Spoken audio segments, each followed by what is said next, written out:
Item ಯಾವುದೇ ಇರಲಿ try ಮಾಡಿ ಆಚಿ ಚಿಕನ್ ಮಸಾಲಾ. ಮುಖ್ಯಮಂತ್ರಿ D K Shivakumar press meet ಅನ್ನ ನಡೆಸ್ತಾ ಇದ್ದಾರೆ. ಯಾವ ವಿಚಾರವಾಗಿ ಏನ್ ಮಾತನಾಡ್ತಿದ್ದಾರೆ ಬನ್ನಿ ನೋಡೋಣ. ನಾನು ನೋಡಿದ್ದೀರಿ, ತಾವೇನೇನು ಪ್ರಯತ್ನ ಮಾಡಿದ್ರಿ ಅನ್ನೋದು ಕೂಡ ನನಗೆ ಅರಿವಿದೆ. ಚನ್ನಪಟ್ಟಣದಲ್ಲಿ ಏನು ಮಾತಾಡಿದ್ರಿ ಅನ್ನೋದು ಕೂಡ ನನಗೆ ಅರಿವಿದೆ.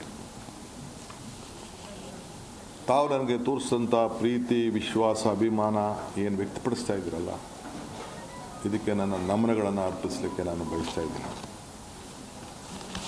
ನನ್ನ ಅಜ್ಜನೂ ಕರೆದಿದ್ದೀನಿ, ಪಾಪ ಆಶೀರ್ವಾದ ಮಾಡೋಂಥ ಒಬ್ಬ ದೈವ ಸ್ವರೂಪಿ ಕೂಡ, ಅವನು ಕೂಡ ಮಧ್ಯದಾರಿಯಲ್ಲಿ ತಾವು ಹೇಳಿದ್ರಿ.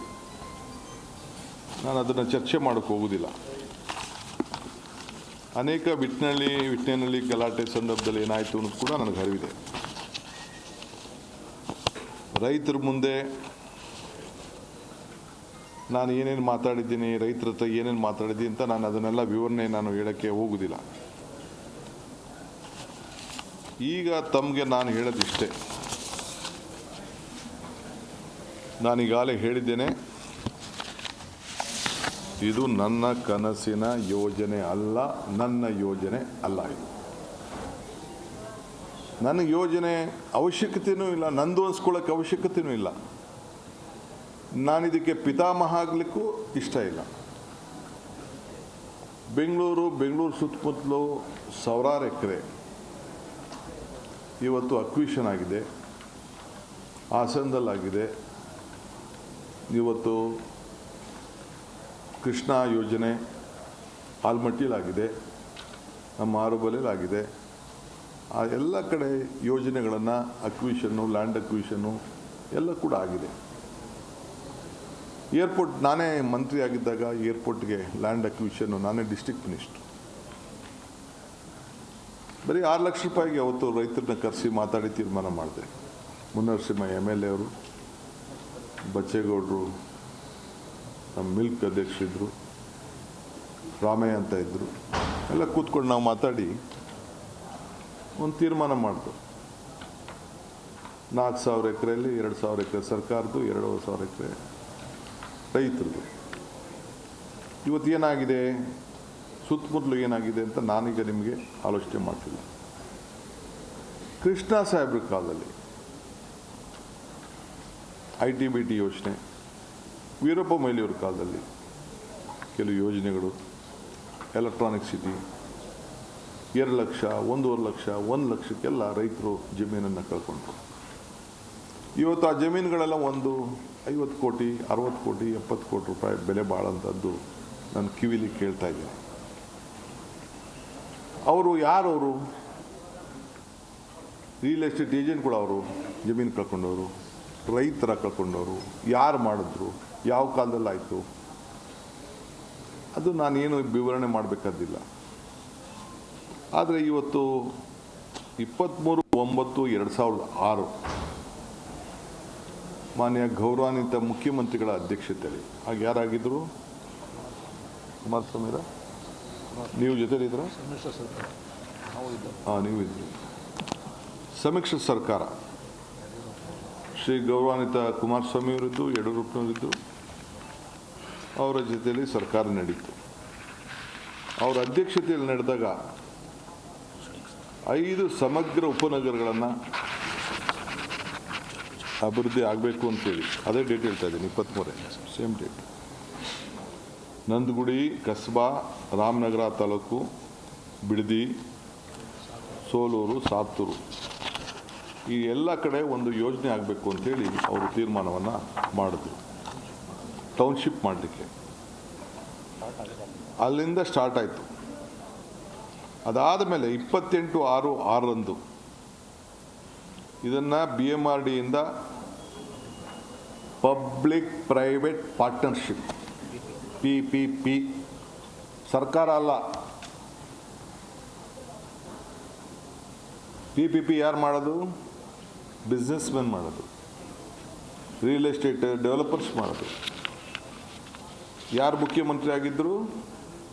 ನನ್ನ ಗೌರವಾನ್ವಿತ ನಮ್ಮ ಅಣ್ಣವರ ಅಂತ ಶ್ರೀ ಕುಮಾರಸ್ವಾಮಿಯವರು ಮುಖ್ಯಮಂತ್ರಿಯಾಗಿ ಅವರು ಈ BMRDAಯಿಂದ PPP ಮಾದರಿಯಲ್ಲಿ ಸಮಗ್ರ ಉಪನಗರವನ್ನು ಅಭಿವೃದ್ಧಿಪಡಿಸಲು ಅಧಿಕೃತ ಪಾಲುದಾರರನ್ನು ಗುರುತುಪಡಿಸುವ ಜಾಗತಿಕ ಗ್ಲೋಬಲ್ ಟೆಂಡರನ್ನು ಕರೆಯಬೇಕು ಅಂಥೇಳಿ ಅವರು ತೀರ್ಮಾನ ಮಾಡಿದ್ರು. ಶ್ರಮಿಶ್ರ ಸರ್ಕಾರ, ಜನತಾದಳ ಮತ್ತು BJP ಅವರು. ಅದೇ ನನಗೆ ಗೊತ್ತಿಲ್ಲ, ಅದು ಈಗ ಬಾಲಣ್ಣ ಹೇಳೋದು 2020 ಅಂತ. ಅದಾದಮೇಲೆ 11/6/2007 ಅಡಿಷನಲ್ ಗ್ರಾಮಗಳು ಹೊಸಗೆ ಎಲ್ಲಿ ನೆನ್ನೆ ಗಲಾಟೆ ಆಗಿದೆಯಲ್ಲ ಆ ಜಾಗನ ಮರಂಡಹಳ್ಳಿ, ಮಂಡ್ಲಹಳ್ಳಿ, ವಡೇರಹಳ್ಳಿ ಭಾಗಶಃ ಗ್ರಾಮಗಳನ್ನು ಹೊಸದಾಗಿ ಇವತ್ತು ಆ ಟೌನ್ಶಿಪ್ ಒಳಗಡೆ ಸೇರಿಸಬೇಕು ಅಂತೇಳಿ ಜನತಾದಳ ಮತ್ತು BJP. ಆಗ ಗೌರವಾನ್ವಿತ ಅಶೋಕ್ರವರು ಸಚಿವರಾಗಿದ್ದರು, ಸಮ್ಮಿಶ್ರ ಸರ್ಕಾರ ಕೂಡ ಇತ್ತು. ಗೌರವಾನ್ವಿತ HD ಕುಮಾರಸ್ವಾಮಿ ಅವರು ಈ ರಾಜ್ಯದ ಮುಖ್ಯಮಂತ್ರಿಯಾಗಿ ನಾನು ಕೂತಿರುವಂಥ ಜಾಗದಲ್ಲಿ ಅವ್ರು ಕೂತ್ಕೊಂಡಿದ್ದರು. ಸೊ ತಿರ್ಗಾ 2010ಕ್ಕೆ ಬಂತು. ಆ ಸಂದರ್ಭದಲ್ಲೂ ಕೂಡ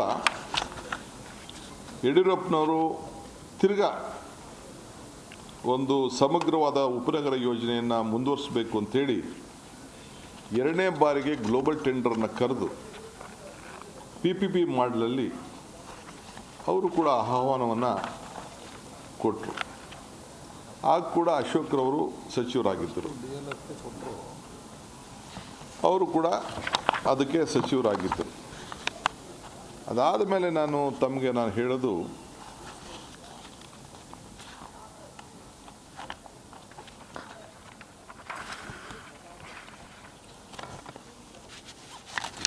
ಇಲ್ಲಿದೆ ನೆಕ್ಸ್ಟ್ ಬರ್ತೀನಿ. ಅದಾದಮೇಲೆ 29/11/2006 ಗೌರವಾನ್ವಿತ ಮುಖ್ಯಮಂತ್ರಿಗಳಂತ HD ಕುಮಾರಸ್ವಾಮಿ ಅವರು, ಸ್ವಲ್ಪ ಕಣ್ಣು ಮಂಜಾಗ್ಬಿಟ್ಟಿದೆ,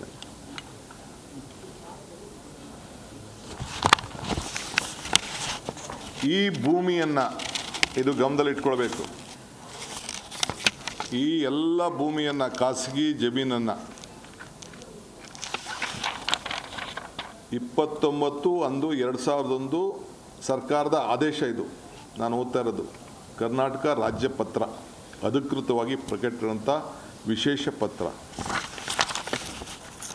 ಈ ಯೋಜನೆಯಲ್ಲಿ ಘೋಷಿಸಲ್ಪಟ್ಟ ಮೇಲ್ಕಂಡ ಗ್ರಾಮದಲ್ಲಿ ಯಾವುದೇ ಪ್ರಾಧಿಕಾರವಾಗಲಿ ಅಥವಾ ಯಾವುದೇ ವ್ಯಕ್ತಿಯಾಗಲಿ ಬೆಂಗಳೂರು ಮಹಾನಗರ ಪ್ರದೇಶ ಅಭಿವೃದ್ಧಿ ಪ್ರಾಧಿಕಾರ ವತಿಯಿಂದ ಪೂರ್ವಾನುಮತಿ ಪಡೆಯದೆ ಯಾವುದೇ ರೀತಿಯಲ್ಲಿ ಅಭಿವೃದ್ಧಿಗೆ ಅನುಮತಿ ಕೊಡತಕ್ಕದ್ದಲ್ಲ ಅಂಥೇಳಿ ಇದನ್ನು ರೆಡ್ ಝೋನ್ ಆಗಿ ಇದನ್ನು ಇಟ್ಟು ಆವತ್ತು ಮಾನ್ಯ ಶ್ರೀ ಕುಮಾರಸ್ವಾಮಿ ಅವರು. ಇದರಲ್ಲದೆ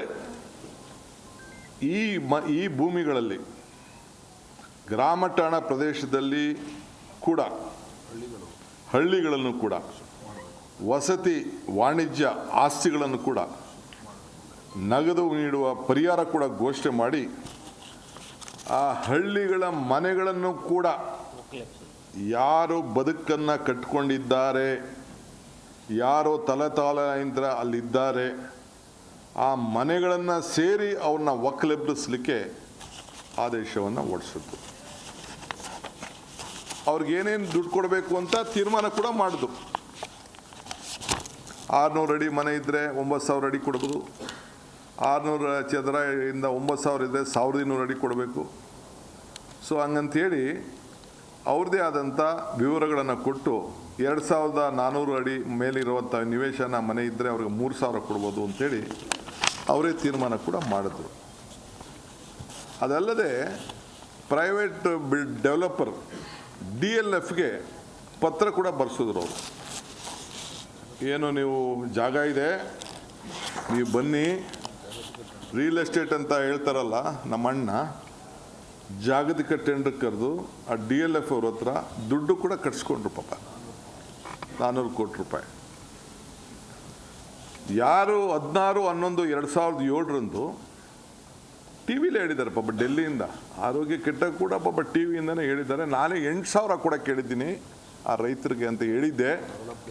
ಡೆವಲಪ್ಡ್ ಏರಿಯಾದಲ್ಲಿ 8,000 ಅಡಿ ಕೂಡ ಕೇಳಿದ್ದೀನಿ ಅಂತ ಅಂದ್ಬಿಟ್ಟು ಪಾಪ ಟಿ ವಿಲೂ ನಾನು ಅದನ್ನು ಗಮನಿಸಿದ್ದೆ. ನಾನು ಆಗ ರೈತನಿಗೆ 22 ಲಕ್ಷ ರೂಪಾಯಿಯಿಂದ ಕೃಷಿಗೆ ಭಾಗ ಆಯಿತು 25 ಲಕ್ಷ ರೂಪಾಯಿವರೆಗೂ ಕೂಡ ಕೊಡಬೇಕು ಅಂತೇಳಿ ಅವರು ಜಮೀನಿಗೆ ಫಿಕ್ಸ್ ಮಾಡಿದ್ರು. ಇದು ಸರ್ಕಾರದ ಆದೇಶ ಕೂಡ ಇಲ್ಲಿದೆ. ಅವ್ರಿಗೆ 8,000 ಅಡಿ ಕೊಡಬೇಕು ನೀವು ಪರಿಹಾರ ಕೂಡ ಅಂಥೇಳಿ ಅವ್ರಿಗೆ ತಿಳಿಸಿದ್ದಾರೆ. ಇದಕ್ಕೆಲ್ಲ ಸರ್ಕಾರದ ಅಧೀನ ಕಾರ್ಯದರ್ಶಿಗಳು ಕೇಳಿ ಸರ್ಕಾರದ ಏನು ಮುಖ್ಯಮಂತ್ರಿಗಳು ಏನು ಅವರ ಆದೇಶ ಮೇರೆಗೆ ಆದೇಶ ಕೂಡ ಅವರು ಮಾಡ್ಕೊಂಡು ಬಂದಿದ್ದಾರೆ. DLFಗೆ ಒಂದು ಲೆಟ್ರ್ ಕೂಡ ಬರೆದು ನೀವು ನಮಗೆ ಸೆಕ್ಯೂರಿಟಿ ಡಿಪಾಸಿಟ್ ಕಟ್ಟಬೇಕು, ಒಟ್ಟು ಸುಮಾರು 100 ಕೋಟಿ ಒಂದು ಕಡೆ 200 ಒಂದು ಕಡೆ ಒಟ್ಟು ಸೇರಿ 300 ಕೋಟಿ 15 ದಿನದೊಳಗೆ ಕೊಡಬೇಕು ಅಂತೇಳಿ 100 ಕೋಟಿ ಫಿಕ್ಸೆಡ್ಡು 300 ಕೋಟಿ ಪೇ 15 ದಿನದಲ್ಲಿ ನೀವು ಕಟ್ಟಬೇಕು ಅಂತೇಳಿ ಅವ್ರಿಗೆ ಲೆಟರ್ ಆಫ್ ಇಂಡೆಂಟ್ ಮಾಡಿ ನೀ 15 ದಿನದಲ್ಲಿ ಅಗ್ರಿಮೆಂಟ್ ಮಾಡ್ಕೋಬೇಕು ಅಂಥೇಳಿ ಮಾಡಿದ್ದಾರೆ. ಇದು ನಾನು ಮಾಡೋದನ್ನ ಈ ರಿಯಲ್ ಎಸ್ಟೇಟ್ ದಂಧೆ ಅಣ್ಣ ಅಪ್ಪಾಜಿ ಯಾರು ಇದನ್ನು ಮಾಡಿದ್ದು? ಯಾರಿಗೆ ಇದನ್ನು ಹೇಳ್ತಾ ಇದ್ದೀರಿ ನೀವು? ಯಾವ ಹೋರಾಟ? ಎಲ್ಲಿ ರೈತರು? ಯಾವ ರೈತರು? ಯಾರು ನಿಮ್ಮ ಬದುಕಿಗೆ ರಾಜಕಾರಣ ಬದುಕಿಗೆ ಯಾರು ನಿಮಗೆ ಶಕ್ತಿಯನ್ನು ಕೊಟ್ಟರು? ಈ ದೇಶವನ್ನು ಗೌರವದಿಂದ ನಿಮ್ಮನ್ನು ಆ ಸ್ಥಾನದಲ್ಲಿ ಕುಣಿಸಿದ್ರು, ಅವರ ಮನೆಗಳನ್ನು ಅವರ ಬದುಕನ್ನು ಅವರ ಆಸ್ತಿಗಳನ್ನು ಕಿತ್ಕೊಳ್ಳಿಕ್ಕೆ ನೀವು ಮಾಡಿದಂಥ ಸಂಚು ರೂಪ ಎಷ್ಟು ದಿನ ನೀವು ಮುಚ್ಚಿಡೋಕ್ಕಾಗ್ತದೆ? ಎಷ್ಟು ಸುಳ್ಳು ಹೇಳಲಿಕ್ಕಾಗ್ತದೆ? ಆ ರೈತರು ನೀವು ಖರೀದಿ ಮಾಡಿದಂಥ 1 ಎಕರೆ ಭೂಮಿ ಬಿಡದಿಲಿರ್ಬೋದು, ದೇವಗಿರಿಯಲ್ಲಿರ್ಬೋದು, ಇಲ್ಲ ಸುತ್ತಮುತ್ತಲಿರ್ಬೋದು, 1 ಎಕರೆ ಈ ಕಾನೂನನ್ನು ನಿಮ್ಮ ಕುಟುಂಬದವ್ರದ್ದು ಜಮೀನು ಎಲ್ಲೂ ಹೋಗ್ಲಿಲ್ವಲ್ಲ? ಈ ಭೂಮಿಯ ಮಕ್ಕಳು ರೈತರ ಮಕ್ಕಳದಲ್ವೇ? ನೀವು ರೈತರಲ್ವೇ? ಇದೇ ಟೌನ್ಶಿಪ್ ಅಲ್ಲಿ ನಿಮ್ಮ ಕುಟುಂಬದವರು 30 ಎಕರೆ ಖರೀದಿ ಮಾಡ್ಕೊಳ್ಳಿಲ್ವೇ? 36 ಎಕರೆ ಏನು ಪತ್ರ ಬರೆದ್ರು ಅಕ್ಕವರು? ನಾನು ಬೇಡ, ಈಗ ನನ್ನ ಅಕ್ಕನ ತರದು ಬೇಡ. ಇಲ್ಲಿ ಆ ರೈತರ ಜಮೀನು ನೀನು ಯಾರು ಮಾರಲೂಬಾರ್ದು. ನೀನು ಕಷ್ಟಕ್ಕೆ ಅವ್ನ ಪಾಪ ಕಷ್ಟಕ್ಕೆ ಮದುವೆ ಮಾಡೋರಿಗೆ ಮುಂಜಿ ಮಾಡೋರಿಗೆ ಅವ್ರಿಗೇನಾದ್ರು ಬದುಕನ್ನು ಕಟ್ಕೊಳ್ಳಿಕ್ಕೆ ಏನು ಮಾಡಬಾರ್ದು ಅಂತೇಳಿ ರೆಡ್ ಝೋನ್ ಹಾಕಿ ನೀವು ತೀರ್ಮಾನ ಮಾಡಿದ್ದು ಇಡೀ ರಾಜ್ಯದ ಇತಿಹಾಸದಲ್ಲಿ ಇದೇ ಮೊದಲನೇದು. ಯಾರನ್ನ ಮುಖ್ಯಮಂತ್ರಿ ಮಾಡಿದ್ರು, ಯಾರನ್ನ ಪ್ರಧಾನಮಂತ್ರಿ ಮಾಡಿದ್ರು, ಯಾರನ್ನ ಸಬ್ಸಿಡೆಂಟ್ ಮಾಡಿದ್ರು, ಅವರ ಭೂಮಿಗೆ ನೀವು ಮಾಡಿದಂಥ ಮುನ್ನುಡಿನ ನಾನು ನಿಮ್ಮ ಮಾರ್ಗದರ್ಶನದಲ್ಲಿ ನಾನು ಕೆಲಸ ಮಾಡ್ತಾ ಇದ್ದೀನಿ. I am your successor, not a political successor. ಕಾನ್ಸ್ಟಿಟ್ಯೂಷನಲ್ಲಿ ನನಗೆ ಕೊಟ್ಟಂಥ, ನಮ್ಮ ಪಕ್ಷ ಕೊಟ್ಟಂಥ ಜನ ಆಶೀರ್ವಾದದಲ್ಲಿ ನಾನು ನಿಮ್ಮ ಸಕ್ಸೆಸರ್. ನೀವೇನು ತೀರ್ಮಾನ ಮಾಡಿದ್ದೀರಿ ನಿಮ್ಮ ತೀರ್ಮಾನಕ್ಕೆ ನಾನು ಬದ್ಧನಾಗಿದ್ದೇನೆ. ನಿಮ್ಮ ಆದೇಶನ ಪಾಲನೆ ಮಾಡ್ತಾ ಇದ್ದೇನೆ. ನಿಮ್ಮ ಸಿಗ್ನೇಚರ್ಗೆ ನಾನು ಗೌರವ ಕೊಡ್ತಾ ಇದ್ದೇನೆ. ನಾನು ನಿಮ್ಮ ನೋವನ್ನು, ನಿಮ್ಮ ಸಂತೋಷವನ್ನು, ನಿಮ್ಮ ಚಿಂತನೆಯನ್ನು ಇಡೀ ವಿಶ್ವ ದರ್ಜಕ್ಕೆ ಈ ಬೆಂಗಳೂರು ನಗರವನ್ನು, ನಿಮ್ಮ ರಾಮನಗರವನ್ನು, ನಮ್ಮ ಬೆಂಗಳೂರು ದಕ್ಷಿಣ ಜಿಲ್ಲೆಯನ್ನು ಪಾಪ ಹಾಸನದಿಂದ ಬಂದು ಇಲ್ಲಿ ರಾಜಕಾರಣ ಮಾಡಿ ಇಲ್ಲಿ ಒಳ್ಳೇದಾಗಬೇಕು ಅಂತೇಳಿ ಜನ ಆಶೀರ್ವಾದ ಮಾಡಿ ಏನು ನೀವು ಆಲೋಚನೆ ಮಾಡಿದ್ರಿ ಅದನ್ನು ಮುಂದುವರಿಸ್ತಾ ಇದ್ದೇನೆ. ಬಿಡದಿ ಟೌನ್ಶಿಪ್ಪು ಅಲ್ಲ, ಬಿಡದಿ ಇಂಡಸ್ಟ್ರಿಯಲ್ ಟೌನು. ಅದಕ್ಕಿಂತ ಮುಂಚಿತವಾಗಿ ರಾಮನಗರದಲ್ಲಿ ಏನು ತಮ್ಮಣ್ಣವರೇ KDB, ತಮ್ಮ ಬೀಗರೆ KDB ಇದ್ದರು, ಅವರೇ ಅಧಿಕಾರಿಗಳು. ಅವರು ನೀವು ಇಬ್ಬರು ಸೇಕೆ ಅವ್ರ ಜಮೀನು ನಿಮ್ಮ ಜಮೀನು ಅಕ್ವಿಷನ್ ಆಗಲಿಲ್ಲ, ಕೇತ್ಕರ್ನಾಡಿ ಜಮೀನು ಅಕ್ವಿಷನ್ ಆಗಲಿಲ್ಲ. ಅದ್ರ ಪಕ್ಕದಲ್ಲಿ ಒಂದು ಸ್ಪೆಷಲ್ ರೋಡ್ ಮಾಡಿಬಿಟ್ಟು ಒಂದು ಏರಿಯಾ ನೀವು ಮಾಡಿದ್ರಿ. ಶಾನ್ಮಂಗ್ಲದಲ್ಲಿ ಆರೋಹಳ್ಳಿಲಿ ಇಂಡಸ್ಟ್ರಿಯಲ್ ಟೌನು, ಆರೋಹಳ್ಳಿಲಿ ಒಂದು ಕಡೆ 253 ಎಕರೆ, ಆರೋಹಳ್ಳಿಲಿ 748 ಎಕರೆ, ಅದ್ರ ಪಕ್ಕದಲ್ಲೇ ಬಿಡದಿಲಿ 198 ಎಕರೆ, ಶಾನ್ಮಂಗಲದಲ್ಲಿ 243 ಎಕರೆ, ಆರೋಹಳ್ಳಿಯಲ್ಲಿ ಇನ್ನೊಂದು ಫೇಸ್ಗೆ 512 ಎಕರೆ. ಎಷ್ಟು ಕೊಟ್ರಿ ಕಾಂಪೋಸಿಷನ್ನು? 6.5 ಲಕ್ಷ, 16 ಲಕ್ಷ, 25 ಲಕ್ಷ, 40 ಲಕ್ಷ, 40 ಲಕ್ಷ. ಈಗ ಮೊನ್ನೆ ಲಾಸ್ಟ್ ಫೇಸಲ್ಲಿ 1 ಕೋಟಿ ರೂಪಾಯಿ ಕೊಟ್ರಿ. ಯಾರ ಸರ್ಕಾರ ಆಯ್ತು ಇದು? 2019. ಕೊನೆಗೆ ಲಾಸ್ಟ್ ಇದು 46 ಲಕ್ಷದಿಂದ ಶುರುವಾಗಿ ಈಗ ಯಡಿಯೂರಪ್ಪನವ್ರ ಸರ್ಕಾರದಲ್ಲಿ ಆ ಹಣವನ್ನು ಕೊಟ್ಟಿದ್ವಿ. 2019 ಸ್ಟಾರ್ಟ್.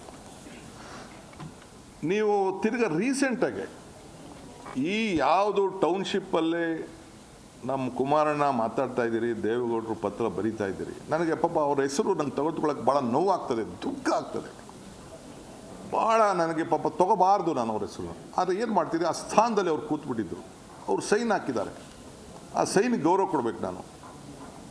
ಅದೇ ಟೌನ್ಶಿಪ್ಪಲ್ಲಿ ಈ 9,000 ಟೌನ್ಶಿಪ್ನಲ್ಲೇ ನಿಮ್ಮ ಸರ್ಕಾರದ ನೀವು ಏನು ಪಾಲ್ದಾರರಾಗಿದ್ದೀರಿ, ಇವತ್ತು ನೀವೇನು ಮಂತ್ರಿಗಳಾಗಿದ್ದೀರಿ, ಆಗ ಗೌರವಾನ್ವಿತ ಮುಖ್ಯಮಂತ್ರಿಗಳಂತ ಯಡಿಯೂರಪ್ಪನವರು, ಜಗದೀಶ್ ಶೆಟ್ಟರ್ ಅವರು ಮತ್ತು ಯಾರು ಇದ್ದರು ಆ ಸಂದರ್ಭದಲ್ಲಿ 80ರಿಂದ 1 ಲಕ್ಷ ಕೋಟಿ ರೂಪಾಯಿಗೆ ಈಗ ಎಷ್ಟು ವರ್ಷ ಆದಮೇಲೆ, 15 ವರ್ಷ ಆದಮೇಲೆ 19-20ರಲ್ಲಿ ಆಗ ನೀವು 80 ಲಕ್ಷ ರೂಪಾಯಿ ಕೊಡಿಸಿದ್ರಲ್ಲ, 80 ಲಕ್ಷದಿಂದ 1 ಕೋಟಿ ರೂಪಾಯಿ ಕೊಡಿಸಿದ್ರಲ್ಲ, ನಿಮ್ಮ ಧ್ವನಿ ಏನಾಗಿತ್ತು, ನಿಮ್ಮ ಹೋರಾಟ ಏನಾಗಿತ್ತು, ನಿಮ್ಮ ಕಿಚ್ಚೇನಾಗಿತ್ತು? 1,000 ಎಕರೆ ಈಗ ಕೊಡಿಸಿದ್ರಲ್ಲ, ಈ ಭೂಮಿಲಿ ಏನಾಗಿತ್ತು ನಿಮ್ಮ ಹೋರಾಟ? ನಿಮ್ಮ ಧರಣಿ ಯಾಕೆ ನಡೀಲಿಲ್ಲ? ಯಾಕೆ ವಿಧಾನಸೌಧದ ಗಾಂಧಿ ಸ್ಟ್ಯಾಚ್ಯೂ ಕಾಣಲಿಲ್ವೇ ಆಗ? 2019. ಯಾಕೆ? 2019. DK ಶಿವಕುಮಾರ್ ರಾಜ್ಯದ ಮುಖ್ಯಮಂತ್ರಿ ಆದಾಗ ಈ ಛಲ ಬಂತಲ್ಲ, ಆಗ ಈ ಛಲ ಯಾಕೆ ಬರಲಿಲ್ಲ? ಪಾಪ ಅಶೋಕಣ್ಣ ಕಂದಾಯ ಮಂತ್ರಿ, ಇಂಡಸ್ಟ್ರೀಸ್ ಮಿನಿಸ್ಟರ್ ಕೂಡ, ಕಂದಾಯ ಗೊತ್ತಿಲ್ಲ ನನಗೆ, ಅವ್ರ ಹೆಸರು ಇದೆ ಇಲ್ಲಿ, ರೆವಿನ್ಯೂನ, ಓಕೆ ಇಲ್ಲಿದೆ ಹೆಸರು, ಕಂದಾಯ ರೆವಿನ್ಯೂ ಮಿನಿಸ್ಟ್ರು, 2019. ನಮ್ಮ ಅಪೋಸಿಷನ್ ಲೀಡ್ರು. 1100 ಎಕರೆ. ಈಗ ಅವ್ರ ಸುಪುತ್ರ, ಯಡಿಯೂರಪ್ಪ ಸುಪುತ್ರ, ಈಗ ಪಕ್ಷದ ಅಧ್ಯಕ್ಷರು, ಅವರು ಕೂಡ ಹೋಗಿದ್ದರು. ಯಾಕೆ ಇದು? ಯಾಕೆ ಇಷ್ಟು ದುಡ್ಡು? ಯಾಕೆ ಧ್ವನಿ ಎತ್ತಕ್ಕಾಗಲಿಲ್ಲ? ನಾನು ಇದಾದಮೇಲೆ ನಮ್ಮ MP ಪಾಟೀಲ್ ಅವ್ರು ಕೇಳಿದ್ರೆ, ಏನಪ್ಪ ಇದೇನು ಕತೆ ಅಂತ. ಅಲ್ಲಿ ಅವ್ರಿಗೂ ಪತ್ರ ಬರೀತಾರೆ KDBಗೆ, land should be released to the private developer by the BMRD in installment to assure that the project objectives are achieved in the manner envisaged ಅಂತ. ಅದಾದ ಮೇಲೆ ಹೇಳ್ತಾರೆ, the open global tendering process selection of private partner selection would be based on technical and financial bids. The private partner shall invest either on stand-alone basis through a consortium. ಇದೇನು real estate ಏಜೆಂಟಾ? ಏನು ಇದೆ ಹೆಸರು? Real ಎಸ್ಟೇಟಾ? ಇದು ಗೌರ್ಮೆಂಟಾ? ಇಲ್ಲ KDBನಾ? ಇಲ್ಲ family ಫರ್ಮಾ? ಇಲ್ಲ ಯಾವ್ದಾದ್ರು family ಫರ್ಮಾ ದಂಧೆ ಮಾಡ್ತಾ ಇರೋರು? ಯಾವ ದಂಧೆ ಅಂತ ಕರೆಯೋಣ? ಯಾರು ರಿಯಲ್ ಎಸ್ಟೇಟ್ ಏಜೆಂಟು? ಲೆಟರ್ ಅಲ್ಲ, ಪ್ರೊಸೀಡಿಂಗ್ಸ್ ಆಫ್ ಚೀಫ್ ಮಿನಿಸ್ಟರ್. ಮುಖ್ಯಮಂತ್ರಿಗಳ proceedings meeting proceedings signed by ನಮ್ಮಣ್ಣ. Proceedings of chief minister. ಎಲ್ಲ ಕೊಡ್ತೀವಿ ಬಿಡಪ್ಪ, ಡೇಟ್ ಎಲ್ಲ ಏನು ಬೇಕು ಡೇಟ್ ಹೇಳಿದ್ದೇನೆ. 23/9/2006. ಪ್ರೊಸೀಡಿಂಗ್ಸ್ ಓದ್ಬಿಡಿ sir. Proceedings of the meeting under the chairmanship of Honorable Chief Minister. But the date ಪಾಪ ತಮಗೆ ಇನ್ಫಾರ್ಮೇಶನ್ ಇದೆ, ತೆಗೆದುಕೊಳ್ಳಿ.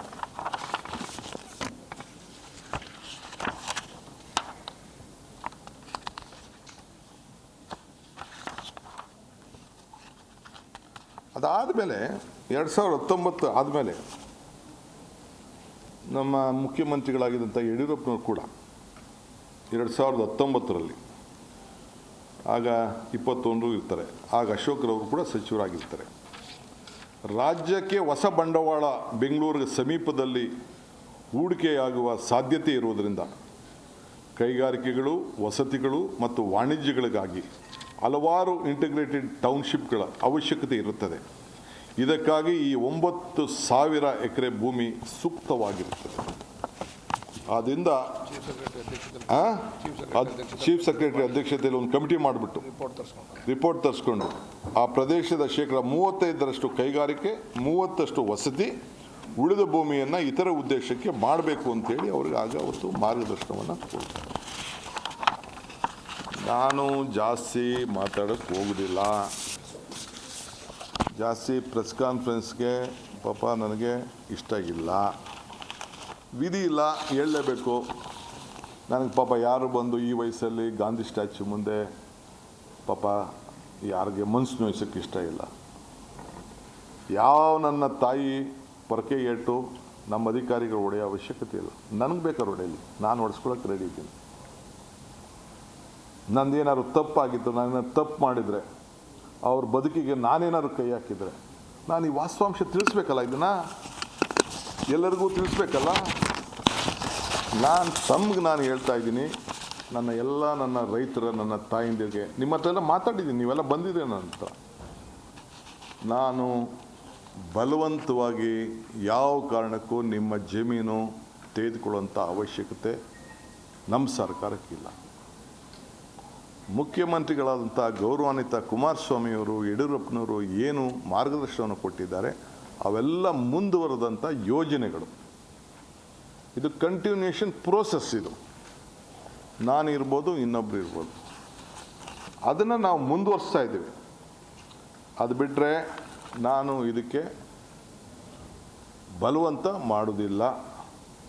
ಅವರು ರೆಡ್ ಝೋನು, ಗ್ರೀನ್ ಝೋನ್ಗೂ ಒಂದು ಪ್ರೈವೇಟಾಗಿ ಒಂದು ಸಪ್ರೇಟ್ ಆದೇಶ ಹೊರಡಿಸಿದ್ದಾರೆ, ಅದು ಮುಂದುವರಿತದೆ. ಯಾರು ರೈತರು ಇಲ್ಲ ಪಾಪ ಅವ್ರು ಯಾರು ಮಾರ್ಕೊಳ್ಳೋಂಗಿಲ್ಲ, ಅವ್ರು ಬದುಕು ಕಟ್ಕೋಬೇಕು, ಅವ್ರಿಗೇನೋ ನೋಡ್ಕೋಬೇಕು. ಯಾರು ಮಾರ್ಕೋತೀನಿ, ಇಲ್ಲ ನಾನು ಕೊಟ್ಬಿಡ್ತೀನಿ, ನನಗೆ ದುಡ್ಡು ಕೊಡಿ ಅಂತ ಅಂದರೆ ಈಗಾಗಲೇ ನೋಟಿಫಿಕೇಷನ್ಗಳು ಆಗೋಗಿದೆ. ಯಾರು ಬೇಕಾದ್ರೂ ಹಣ ತೆಗೆದುಕೊಂಡು ಹೋಗಲಿ, ನಾನು ಬಲವಂತ ಮಾಡೋದಿಲ್ಲ. ಮುಂಚಿತವಾಗಿ ನಾನು ರೈತಗಳ ಹತ್ರ, ಅಧಿಕಾರಿಗಳ ಹತ್ರ ಕರೆದು ಮೀಟಿಂಗ್ ಮಾಡಿದ್ದೀನಿ. ಅವ್ರು ಘೋಷಣೆ ಮಾಡಿದ್ದೀನಿ, 2 ರಿಂದ 2.5, 3 ಕೋಟಿ ರೂಪಾಯಿವರೆಗೂ ಕೊಡಬೇಕು ಅಂತ ರಿಕ್ವೆಸ್ಟ್ ಮಾಡ್ಕೊಂಡು ಆಗಲಿ ಅಂತ ಹೇಳಿದ್ದೀನಿ. ಯಾರು ಮುಂದೆ ಬರ್ತಾರೋ, ಯಾರು ಬೇಕೋ ಅವ್ರು ತೆಗೆದುಕೊಂಡು ಹೋಗಲಿ, ಯಾರು ಬೇಡ ಬಲವಂತ ಏನಿಲ್ಲ. ಅವ್ರ ಭೂಮಿ ಅವ್ರು ಇಟ್ಕೊಳ್ಳಿ, ಅವ್ರು ಏನು ಬೇಕಾದ್ರೆ. ನಾನು ಹೇಳ್ತೀನಿ ಕೇಳಿ, ಕುಮಾರಣ್ಣ 8,000 ಅಂತ ಹೇಳಿದ್ರು, ನಾನು ಇಲ್ಲ, 50% 9,000 ಚಿಲ್ಲರೆ ಕೊಡಬೇಕು ಅಂತೇಳಿ ರೈತರ ಹತ್ರ ಕನ್ವಿನ್ಸ್ ಮಾಡಿ, ಅವ್ರು ಹೇಳ್ದಂಥ ಬೆಲೆನ ನಿಗದಿ ಮಾಡಿ, ಯಾವನೋ ಬಂದವನು ಹಾಕ್ಕೊಳ್ಳಿ ಬಂಡವಾಳ ಅಂತೇಳಿ ಮಾಡಿ ತೀರ್ಮಾನ ಮಾಡಿ ಈಗಾಗಲೇ ದುಡ್ಡುಗಳ ತೆಗೆದುಕೊಂಡು ಹೋಗಿದ್ದಾರೆ. ಸೊ ಯಾರು ಬರ್ತಾರೆ ಅವ್ರಿಗೆ ಸ್ವಯಂ ಇಚ್ಛೆಯಿಂದ ನಾನು ನೈಸ್ದು, ಏರ್ಪೋರ್ಟ್ದು, ಇರಿಗೇಷನ್ ಎಲ್ಲ ನಾನು ಬೇರೆ ಸಂದರ್ಭದಲ್ಲಿ ನಾನು ಮಾತಾಡ್ತೀನಿ. ಈಗ ಅದೆಲ್ಲ ನಾನು ಮಾತಾಡೋಕ್ಕೆ ಹೋಗುದಿಲ್ಲ, ಬೇರೆ ವಿಚಾರ. ಇಲ್ಲೇನೆ ಒಟ್ಟು ಯಾರ ಆಸ್ತಿ ಕೂಡ ನಾವು ಬಲವಂತವಾಗಿ ನಾನು ತೆಗೆದುಕೊಳ್ಳುವಂಥ ಅವಶ್ಯಕತೆ ಇಲ್ಲ. ಅವರು ನೆಮ್ಮದಿಯಾಗಿರ್ಬೋದು, ಯಾರು ದಣು ತೆಗೆದುಕೋಬೇಕಾಗಿಲ್ಲ, ಯಾವ ಸ್ಟ್ರೈಕು ಬೇಡ. ನಿಮ್ಗೇನೋ ಆಸೆ ಇದ್ದರೆ ನನ್ನ ಮೇಲೆ ಏನು ಬೇಕಾದ್ರೂ ನಿಮ್ಮ ಪ್ರಯೋಗಗಳು ಮಾಡಲಿ, ಏನೇನು ಬೇಕೋ ಪ್ರಯೋಗ ನಡೀತಾ ಇದೆ. ಕೇಸು, ಲಾಯರು, ಕೌಂಟ್ರ್ ಕೇಸು, ಮತ್ತೊಂದು ಜೈಲಿಗೆ ಕಳಿಸುವಂಥ ಸಮೀಪ ಬರ್ತಾ ಇದೆ. ರೆಡಿ ಇದ್ದೀನಿ ಕುಮಾರಣ್ಣ, ಯು ಆರ್ ಮೈ ಬ್ರದರ್. ನೀನು ನನಗೆ ಜೈಲಿಗೆ ಕಳಿಸ್ಬೇಕು ಅಂತ ಆಯಿತು, ನೀನು ಆಶೀರ್ವಾದ ಮಾಡು. ಕೃಷ್ಣ ಜನ್ಮಸ್ಥಳದಲ್ಲೂ ನಾನು ಇದ್ದವು, ನೀನು ಕೂಡ ಬಂದು ನಾನು ಭೇಟಿ ಮಾಡಿದ್ದೀನಿ. DK's cautions against force acquisition, land deal, ನಾನು ಲ್ಯಾಂಡಿಲ್ ಅಂತೆ. You will be in jail for his misdeeds. I welcome you, you have good advocates. ನಿಮ್ಮದು, ನಿಮ್ಮ ದೊಡ್ಡ ಕಮ್ಮನ, ಇನ್ನೊಬ್ಬ ದೊಡ್ಡಣ್ಣ ಎಲ್ಲ ನನಗೆ ಅರ್ಥ ಇದೆ, ನನಗೆಲ್ಲ ಪಾಪ ಗೊತ್ತಿದೆ. ನಿಮ್ಮ ಪ್ರಯತ್ನ, ನಿಮ್ಮ ಹೋರಾಟ, ನಿಮ್ಮ ಶ್ರಮ ಏನು, ಬೇರೆ ಬೇರೆ ನಾಯಕರುಗಳು ಯಾರು ಬೆಳಿಬಾರ್ದು ಅಂತ ಹೇಳಿ ನಿಮ್ದು ಏನು ಇದೆಯಲ್ಲ ಎಲ್ಲ ನನಗೆ ಅರಿವಿದೆ. ಆದರೆ ನಿಮ್ಮ ಹಿರಿತನಕ್ಕೆ ನಾನು ನಿಮ್ಮ ನಮಸ್ಕಾರ ಹೇಳಬೇಕಾದ ನನ್ನ ಧರ್ಮ. ಸೊ ಅದನ್ನು ನಾನು ಗೌರವವನ್ನು ಕೊಡೋದನ್ನ ನೀವು ಸ್ವೀಕಾರ ಮಾಡೋಕ್ಕಾಗಲಿಲ್ಲ ಅಂದರೆ ಅದು ನಿಮ್ಮ ಪಾಡು, ನಿಮ್ಮ ಬಿಟ್ಟಿದ್ದು. ಆದರೆ ನಾನು ಯಾರಿಗೂ ಕೂಡ ಕೆಟ್ಟದನ್ನು ಬಯಸೋನಲ್ಲ, ನಿಮಗೂ ಕೂಡ ಕೆಟ್ಟದನ್ನು ಬಯಸುವುದಿಲ್ಲ. ನನಗೇನು ನೀವು ಜೈಲಿಗೆ ಕಳಿಸ್ಬೇಕು ಅಂತ ತಾವು ಸಂಕಲ್ಪ ಮಾಡಿದ್ದೀರಿ, ಬೇಕಾದ್ರೆ ಮುಂದುವರಿರಿ. ಆ ಜೈಲಿಗೆ ಹೋಗಿ ಬಂದೇ ಈ ರಾಜ್ಯದ ಮುಖ್ಯಮಂತ್ರಿ ಆಗಿ ನಾನು ಇಲ್ಲಿ ಕೂತಿದ್ದೀನಿ. ಜೈಲಲ್ಲಿದ್ದಾಗ ಜನ ಯಾವ ರೀತಿ ಈಚೆ ಬಂದರು, ಯಾವ ರೀತಿ ನನ್ನ ಪರವಾಗಿ ನಿಂತ್ಕೊಂಡ್ರು, ಏನೇನಾಯಿತು ಅಂತ ಕೂಡ ನಾನು ಕಣ್ಣಲ್ಲಿ ಆ ದೃಶ್ಯಗಳನ್ನು ನಾನು ನೋಡಿದ್ದೇನೆ. ಆ ಜೈಲಿಗೆ ಕಳಿಸಿದಂಥ ಕೇಸು ಕೇವಲ 2 ವರ್ಷದಲ್ಲಿ ಪಾಪ ಸುಪ್ರೀಂ ಕೋರ್ಟ್ ಅವರ ಪಾದಗಳಿಗೆ ನನ್ನ ಸಾಷ್ಟಾಂಗ ನಮಸ್ಕಾರಗಳು. ವಜಾ ಮಾಡಿದ್ದಾರೆ, ಡಿಸ್ಮಿಸ್ ಮಾಡಿದ್ದಾರೆ. ಇರಲಿ, ನೋವು ಅನುಭವಿಸೋ ನಾನು ಆ ಕೋಣೆಯಲ್ಲಿ ಏನು ಅನುಭವಿಸಿದೆ, ನನ್ನ ಕುಟುಂಬ ಅನುಭವಿಸ್ತು. ನನಗೋಸ್ಕರ ನನ್ನ ತಾಯಂದಿರು, ಇಡೀ ರಾಜ್ಯದ ನನ್ನ ತಾಯಂದಿರು, ಯುವಕರು, ಹಿರಿಯರು ಕಣ್ಣಲ್ಲಿ ನೀರು ಹಾಕಿ ಪ್ರಾರ್ಥನೆ ಮಾಡಿ ನನ್ನನ್ನು ಜೈಲಿಂದ ಕರ್ಕೊಂಡು ಬಂದರು. ಇವತ್ತು ಈ ಸ್ಥಾನದಲ್ಲಿ ಕುಣಿಸಿದವರು ಅದೇ ನನ್ನ ಮತದಾರರು, ಅದೇ ಈ ರಾಜ್ಯದ ಜನತೆ. ಚುನಾವಣೆ ಮುಂಚಿತವಾಗಿ 136 ಸೀಟ್ ಅಂತ ಹೇಳಿ ನಾನು ನನ್ನ ಆತ್ಮವಿಶ್ವಾಸದಿಂದ ನನ್ನ ಇಂದಿನ ಶಕ್ತಿ ಹಿಂದೆ ಕೊಟ್ಟಂಥ ಪ್ರೇರಣೆಯಿಂದ ಇವತ್ತು ಜನರಿಗೆ ನಾನು ಕೇಳಿಕೊಂಡೆ. ನಿಜ, ರಾಮನಗರಕ್ಕೆ ಹೋದೆ, ಬಿಡದಿಗೆ ಹೋದೆ, ಚನ್ನಪಟ್ಟಣಕ್ಕೆ ಹೋದೆ, ಕನಕಪುರಕ್ಕೆ ಹೋದೆ, ಎಲ್ಲ ಕಡೆ ಹೋದೆ. ನನಗೆ ಪೆನ್ನು ಪೇಪರ್ ಕೊಡಿ ಅಂತ ಹೇಳಿದೆ. ಈ ಪೆನ್ನು ಪೇಪರು ಈ ರಾಜ್ಯದ ಜನತೆಗೆ ಸೀಮಿತವಾಗಿರ್ತದೆ, ರಾಜ್ಯದ ಜನತೆ ಬದುಕಿಗೆ ಸೀಮಿತವಾಗಿರ್ತದೆ. ಯಾರಿಗೂ ಕೂಡ ತೊಂದರೆ ಕೊಡುವಂಥ ಪ್ರಶ್ನೆ ಈ ಪೆನ್ನು ಪೇಪರಿಂದ ಬರೋದಿಲ್ಲ. ನನ್ನ ಜೀವ ಇರೋವರೆಗೂ ಕೂಡ ದೇವರು ನನಗೇನು ಕೊಟ್ಟಿದ್ದಾನೋ ನನಗೆ ಸಾಕು. ನನ್ನ ಕುಟುಂಬಕ್ಕೆ ಏನು ನಮ್ಮ ನಿರ್ಧಾರ ಮಾಡ್ಕೊಳ್ಳೋ ಶಕ್ತಿ ನನ್ನ ಕುಟುಂಬದವರಿದೆ. ಈ ದೇಹ ಈ ರಾಜ್ಯದ ಜನತೆಗಾಗಿ ಮುಡುಪಾಗಿಡ್ತೇನೆ. ಒಂದು ಉತ್ತಮವಾದಂಥ ಆಡಳಿತವನ್ನು ಕೊಡಬೇಕು. ಈ ರಾಜ್ಯದಲ್ಲಿ ಒಂದು ಸಾಕ್ಷಿಗುಡ್ಡೆಯನ್ನು ಬಿಡಬೇಕು. ಪ್ರತಿ ಹಂತದಲ್ಲಿ ಪ್ರತಿ ದಿನ ಕೂಡ ನನ್ನ ಆಡಳಿತದಲ್ಲಿ ರಾಜ್ಯದಲ್ಲಿ ಸುಭಿಕ್ಷ ಆಗಿರಬೇಕು ಅನ್ನೋದು ನನ್ನ ಕರ್ತವ್ಯ ಮತ್ತು ನನ್ನ ಧರ್ಮ.